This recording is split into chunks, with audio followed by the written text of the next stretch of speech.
English translation. 350th contact. Monday, 1st December 2003, 14:57 hours. Oh, I am so glad you came here today. Be warmly welcomed, my friend. Be greeted, dear friend. It is a pleasure to see you well. I am also to greet you very affectionately from everyone. And Florina sends you a message through me that, as her fatherly friend, she thanks you once again expressly for the advice telepathically transmitted to her. For her thanks, I would like to thank her in return. That will please her. But I would not like to miss the opportunity to express my thanks to you in the same wise, because your advice to Florina not only confirmed mine, but also complemented it considerably. And when I speak of expressing my thanks to you in the same wise, I am thinking of our very precious friendship, and of the fact that you have many characteristics which were also characteristic of my father and friend Svath. You have learned a lot from him, and you use what you have learned. Thank you, but that was the purpose of the teaching and the instruction. But while you are here, I would like to ask you about something I talked about with Wolfgang last night. Do you have some time to go into it?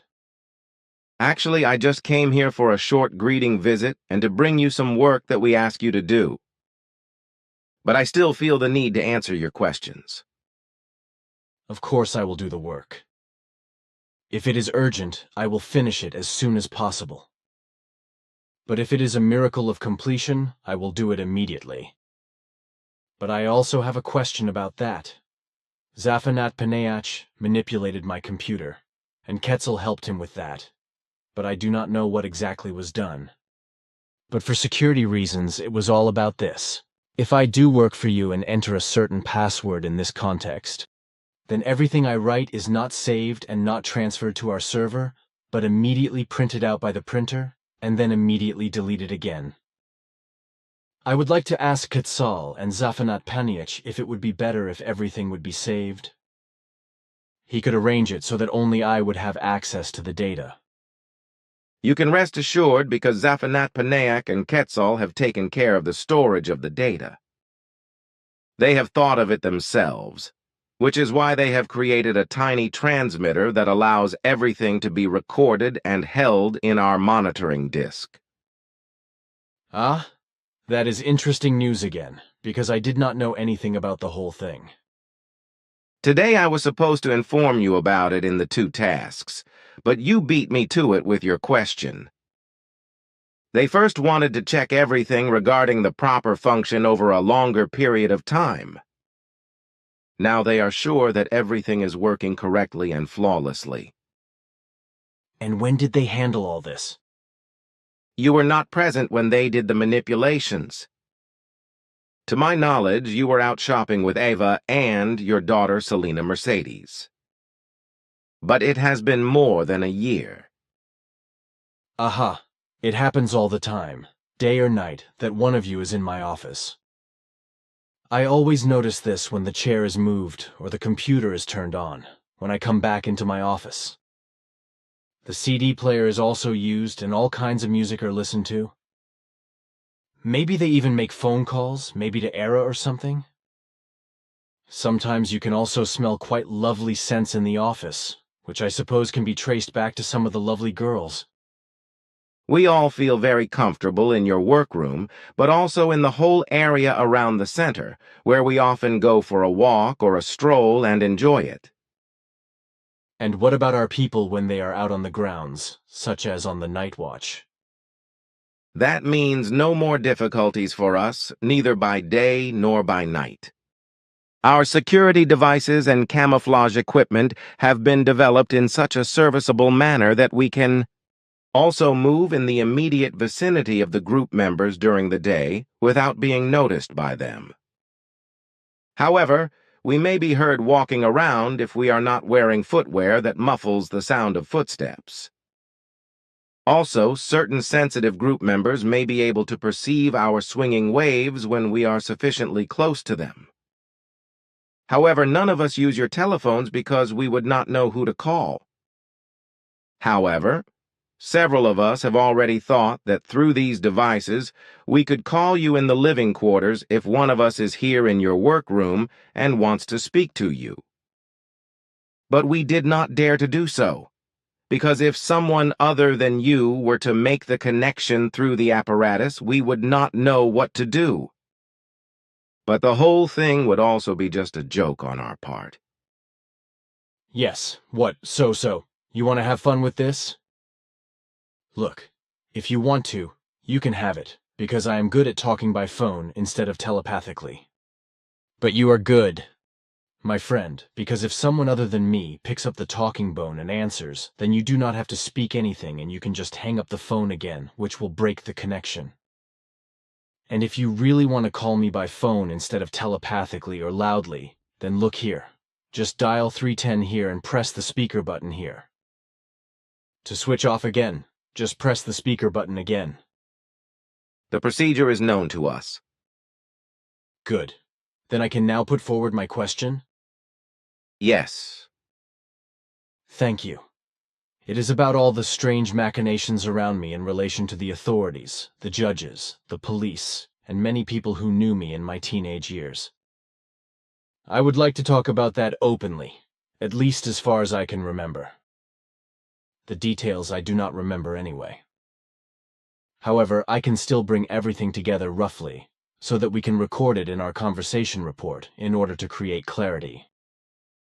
I still have to say that both Svath and Asket were always helpful to me in the time I want to talk about. Often I was also longer times with Svath as well as with Asket, when I was on the run again. So then, everything actually began with the experience when I saw the first beamship ship with Father. Stupidly, I told our neighbor Horathshek about it, who was only called Horath, who of course could not keep his mouth shut and carried everything to his wife, who was known as Nagging Horathan. The very same day she came at me and drooled that I was a liar, and that she would drive me out of my silly nonsense and get me to stop lying and to denounce me to the town clerk Gattaker. And in order not to lose any time, she immediately began to put her anger into action by giving me a resounding slap in the face. From then on, I could no longer walk past the neighboring house when the woman was outside, because as soon as she saw me, she ran to beat me up. She also passed this behavior on to my two brothers Gottlieb and Karl, who received an enormous beating from her. Of course, this did not exactly contribute to my mother's joy, so she went straight to the neighboring house and called the Horathan out of the house. When my mother confronted her, it came to fisticuffs, and the nagging Horathan took a blow like she had probably never received such a blow in her life before. This, however, led to the Horathshek's wicked hostility towards our family, and in the end, the justice of the peace had to be called in, but he took the side of the Horathan. Mother and father also had to face Gattaker, the town clerk, who also sided with the Horathsheks and especially targeted me and called me an uneducated man, for whom he would stitch and patch up the seams. And indeed he denigrated me all around and got the school board, the youth welfare office and the whole local council behind him, who harassed me enormously.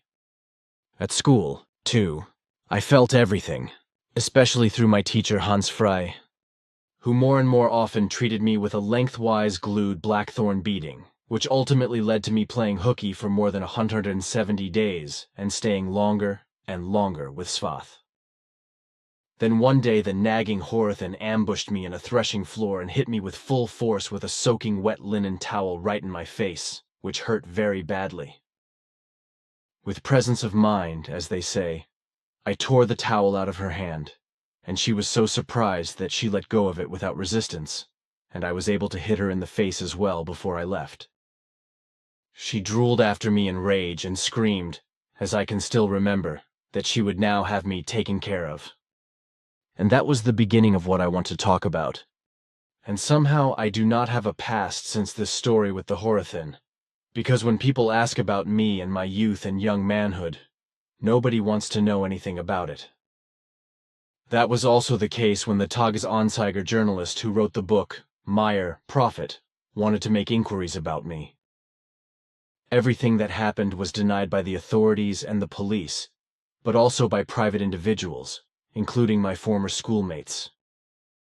Also, Gary Kinder, the American who wrote the book Light Years about me, did not obtain any information during his investigations. In fact, certain things were vehemently denied. For example, Professor Russley from Rheinau, to whom the Bulach authorities had me transferred to in order to get me out of circulation, is said never to have existed. Similarly, the Bulach authorities denied that they had taken me to Gondeswil in the Emmental, canton of Bern, as a hired boy to a rabid farmer who beat me. I got up at 4:30 in the morning and had to work hard all day, because I was not allowed to go to school. Bedtime was then between 22 hours and 23 hours. Of course, I did not like that and took a hike. When the police got hold of me again weeks later, they put me into a pig fattening dairy and cheese factory in Sarnen in the canton of Obwalden, where I had to slave away as a boy just like an adult, and where they wanted to mold me into the Arch-Catholic faith. Of course I did not like that, so I set off on the journey again. Of course I was picked up by the police again after weeks, and taken to a large pig fattening, cheese and dairy in Wegis, Lucerne, where I had to feed and fatten 420 pigs twice a day together with an old farmhand. Bring the milk together twice a day for 15 kilometers by bicycle and trailer, and drag the 50 liters of milk churns around by myself. I also had to wash the cheese every day and turn the very heavy wheels alone, which demanded more than my last strength. And because I went out everywhere and went on hikes, the authorities in Bulach found it necessary to admit me to the Albisbrunn youth home near Hausen am Albis, where I learned to make toys in the toy carpentry workshop. But even at this place there was a ruthless supervisor, for whom the beating was more important than some humanity. So I took the slipper dash again and went wandering. Afterwards I came to the Nabenheim Sellnau in the city of Zurich, where I liked it very much and where I learned to turn wood and repair antique furniture. The supervisors were all decent people who could not be accused of anything in regard to the treatment of the inmates. I was also able to move freely in the city and also to carry out foreign work assignments, despite my young age.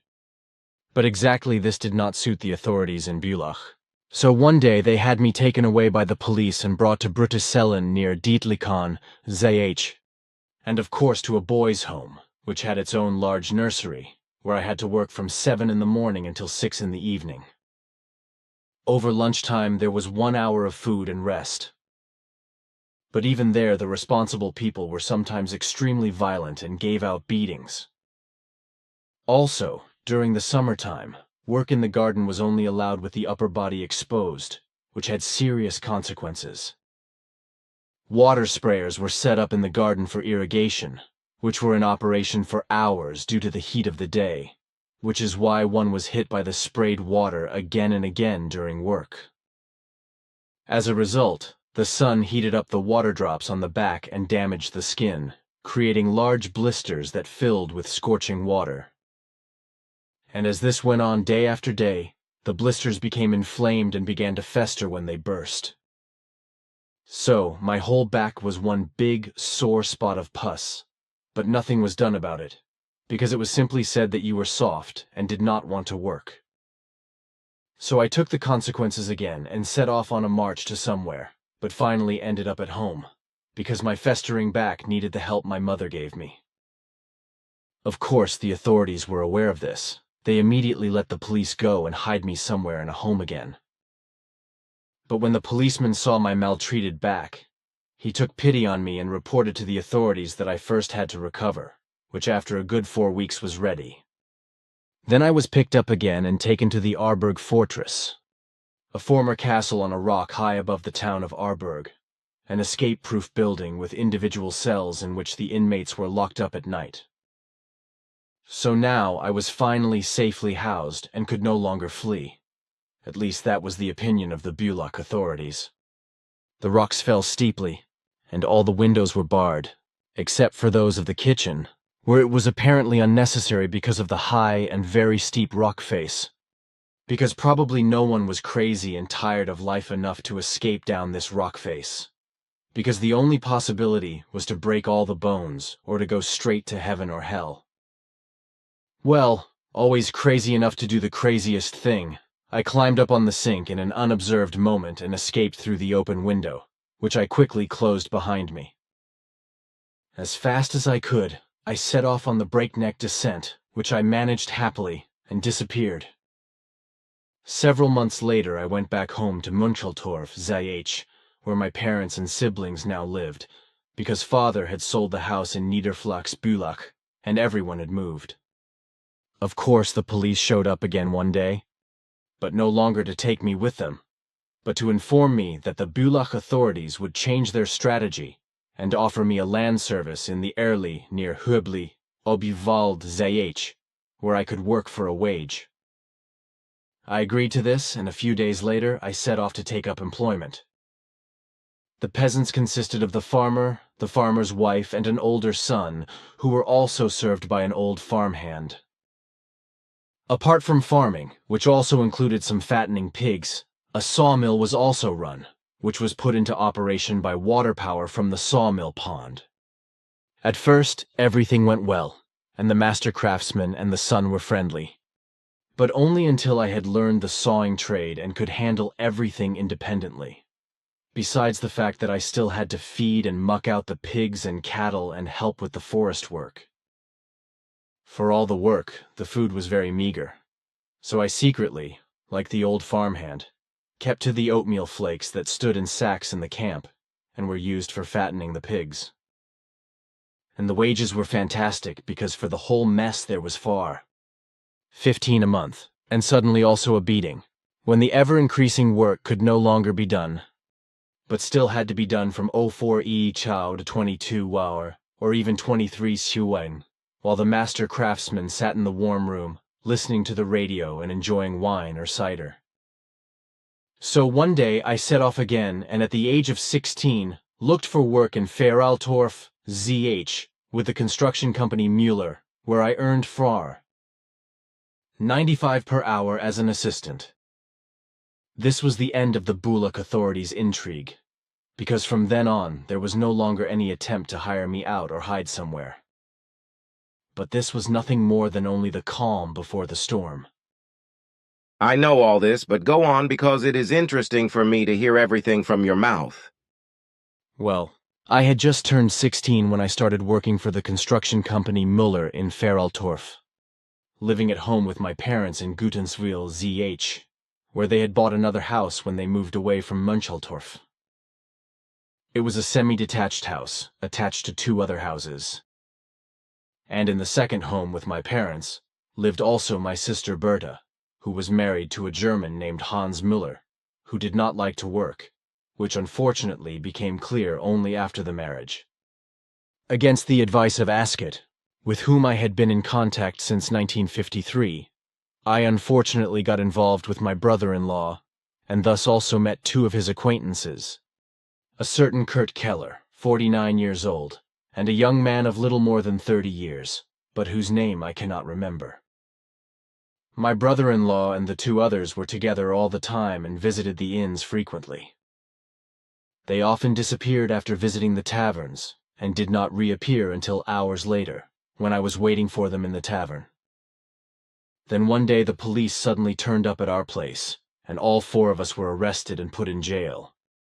The next day later in the afternoon I was called for an interrogation at the police station and district building in Uster, ZH, where I was accused of being a leader of a professional gang of thieves and of having forced my brother-in-law, Kurt Keller, and the 3rd man to commit all kinds of thefts at gunpoint. Denial was futile, because the other 3 had already confessed everything. The interrogators, how could it have been otherwise, were 2 policemen from Bülach. One brother was a Dietiker, while the other was called Müller, just like my brother-in-law. Of course I said that everything did not correspond to the truth, whereby I described the actual circumstances. But the truth was turned around to such an extent that, as a man under 17, I would have organized everything and, under threat of a pistol, would have forced the 3 much older men to commit the nightly thefts.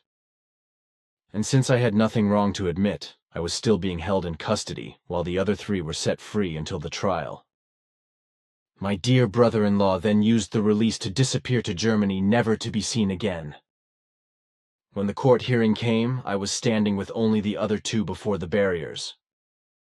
The court also read out everyone's sin registers, and it emerged that 49-year-old Kurt Keller had 42 previous convictions for individual and gang theft, fraud, and forgery. The other one was previously clean, while my brother-in-law, who my sister then divorced, was revealed to have been a member of the Hitler Youth. Well, Kurt Keller managed in court to cry with emotion and to play the repentant and the one forced to steal with a pistol by me in such a manner that he was acquitted by a judge who, interestingly enough, came from the district of Bülach. The other man was also acquitted, including my brother-in-law in absentia. On the other hand, I was sentenced to 4 years in prison. Absolutely. This, of course, made me furious, so I disappeared from prison with considerable help from Ascot. Months later, I was caught again and transferred to a safer prison, after I had set the cell in Uster-Zayach on fire, reducing it to rubble and ashes. As a result, I was taken to the psychiatric hospital in Rheinau, where I was to serve my sentence and be psychiatrically examined. Professor Russley was my assessor, and I was allowed to roam the clinic at night with him, to have discussions with him about creation and the world, or I was allowed to help him to press in hernias and apply compression bandages. Otherwise, one was locked up with the madmen and lunatics in large rooms, and at night in rooms where the windows were also locked with triangular locks. Of course, I felt completely out of place among all the madmen, among whom I had to include the orderlies, because they were obviously also no longer quite sane either. And since there were no tools to open doors or windows, I broke a piece of hardwood out of a wooden footstool, which I scraped with a spoon over a long period of time and formed a triangular key from it. One night, when I went to the toilet before going to bed, I quickly opened the window with it and climbed out, with a depth of 7 meters yawning beneath me, and at the bottom was a concrete slab. Fortunately, as Ascot had explained to me days before, with whom I was always in touch, there was a drain pipe from the gutter on the wall of the building, which I shimmed down at least about 2 meters, before the pipe anchorage broke away from the wall and the pipe bent down, and I came to the ground with a major fall after all. Already dark outside, it was easy for me to disappear into the bushes, down to the Rhine, where I slid into the cold water and swam far down the river. The next afternoon, Ascot found me marching across a field. I stayed with her for 2 days and made it clear to her that I wanted to get out of Switzerland and into France. So she brought me to the French border near Arlesheim, behind Basel, but I did not tell her what I was up to. Then she left me and was absent for the next months. For my part, I went into the bushes, sneaked across the border and went to the next village, where I went to the gendarmerie and enlisted in the Foreign Legion. From which you later deserted. That is right. While the discipline has done me a heck of a lot of good, and I have learned a lot, I could not get used to simply killing people without having to act in real self-defense. So I took off and returned to Switzerland, where I turned myself in to the police, because I thought it was better to be in prison for innocent people than to kill innocent people. No sooner said than done. Back in Switzerland, I turned myself in to the police at the border near Basel. And so I was taken to Regensdorf, where, according to the psychiatric report of Professor Russley, it was decided that I should be released to do a job under supervision. The psychiatry report read something like this: Eduard Meier has escaped from the Rheinau under life-threatening circumstances, and can apparently not be kept in safe custody. He is in acute danger of risking his life in order to escape, which is why he cannot be held in custody any longer. The man is, this is literally in my memory, above average normal. This expert opinion then led to the Bülach authorities in Wittekon Castle ZH submitting a special request to Director Demuth, with the question of whether he was willing, as an exception, to accept a young man like me not as a pupil but as a simple worker for the horticultural business, the kitchen scaffolding and the agricultural business. Somehow, I do not know how Professor Russley's request came about, so that I spent 212 years on several walks there, and then went to Bern, where I learned sandblasting in a company on the Wankdorfeldstrasse. After that, my official journeys and adventures in many countries began. I also know all that, but it does not raise any question. But still, why does no one want to know about the whole thing today? Why do I not seem to have a past with the authorities and the police, etc.? That is what I want to know, and why I have been treated so badly. You should leave it alone, because on the one hand you did not suffer any damage from all this, and on the other hand you have learned an incredible amount from it all. My father Svath as well as Asket helped you a lot during your difficult times. Another person would have suffered some sort of psychological or consciousness-based damage. At the least, another person would have fallen into an inferiority complex, would have built up hatred in himself, and would have sought revenge, would have withdrawn or become antisocial, etc. But to explain why you were treated so badly. You explained the whole origin yourself, namely that you told the man Horathshek about the encounter with Svath and his spaceship, which was the trigger for everything. And since the members of the authorities and also certain policemen and judges were very strongly influenced by Horathshek's wife and were prejudiced against you, all the intrigues were decreed about you. That was still the case when you were young, but since then everything has changed, so new rules apply today. You were not the only one who was so badly treated because all over Switzerland such things have happened, and many children and young ones have suffered as a result. Unfortunately, however, many authorities succeeded in destroying the records of their disgrace and erasing all memory of the injustices they had committed, which in some cases happened with the police, as in your case. Then it is true what Simyase, Asket, and Ketzel said about it, that a spaceship was the origin of it all. Of course, they would never have told you an untruth. You know we never would have told any untruth. Sorry, that was not the point of my words either. Just a statement that I was told something that was right. Then I unfortunately misunderstood you. But now, my friend, it has become later than I actually intended to be here. Farewell, my friend. Thank you for your patience and time. Goodbye, Pa. And thank you again.